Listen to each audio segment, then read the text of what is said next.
High বন্ধুরা, আমি রাজবীর বর্মন। আপনারা দেখছেন BTRSS ব্লগস। আজকে আপনারা দেখছেন চা বাগানে কিভাবে জলসেচ দেওয়া হয়।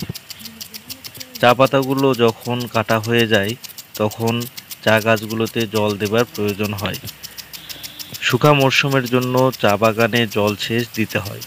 শুষ্ক মরশুম সাধারণত অক্টোবর থেকে ফেব্রুয়ারি মাস পর্যন্ত ধরা হয়।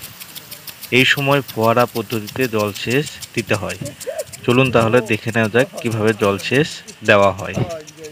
আপনাদের কাছে একটাই অনুরোধ, ভিডিওটি ভালো লাগলে লাইক, কমেন্ট এবং শেয়ার করবেন। ধন্যবাদ।